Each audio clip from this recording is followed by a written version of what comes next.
மஸ்ஜிதை பராமரிக்கக்கூடிய நிர்வாகிகளுக்கு நிர்வாகம் எப்படி இருக்க வேண்டும் என்று தெரியாத காலத்திலே இருக்கிறோம். ஒரு ஆலிமை எடுத்து மஸ்ஜிதுகளை கூட்ட வைக்கிறார்கள். ஒரு ஹாஃபிலை எடுத்து குர்ஆன் சுமந்தவரை எடுத்து வேலைகளை எடுக்கக்கூடிய காலகட்டத்திலே இருக்கிறோம். அவர்களுக்கு அது ஒரு ஹாஃபிலுடைய மதிப்பு தெரியுமோ தெரியாதோ தெரியாது.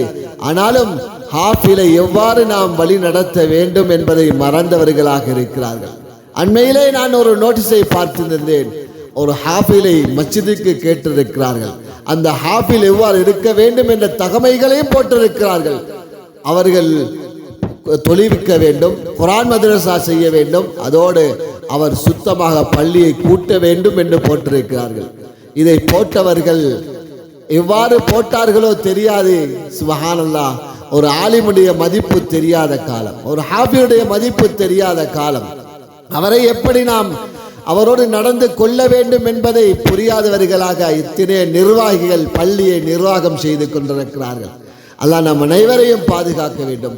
ஒரு ஹாஃபிலை நாம் கண்ணியப்படுத்த வேண்டும், ஒரு ஆலிமை கண்ணியப்படுத்த வேண்டும், அவர்களுடைய மதிப்பை கொடுக்க வேண்டும். இந்த ஸ்ரீலங்காவை நாம் பார்க்கிறோம். மஸ்ஜிதுகளுக்கு எடுக்கக்கூடிய நேரத்திலே அவர்கள் தகமைகளிலே ஆக முக்கியமான தகமை தொழுவிக்க வேண்டும், குர்ஆன் மதரசா நடத்த வேண்டும். சரி, ஆனாலும் அவர்கள் மஸ்ஜிதை கூட்டிக் கொள்ள வேண்டும், பொறுப்பாக செய்ய வேண்டும் என்று அவர்களுடைய தகமைகளை போட்டுக் கொண்டிருக்கிறார்கள். நிர்வாகிகளே, அல்லாஹ்வை பயந்து கொள்ளுங்கள். குர்ஆனை சுமந்தவர்கள், ஹதீஸை சுமந்தவர்கள், அவர்களுக்குரிய கண்ணியம் நாம் கொடுக்க வேண்டும். நாம் உலமாக்களை மதிக்கவில்லை என்றால் அல்லாஹ் பாதுகாக்க வேண்டும்.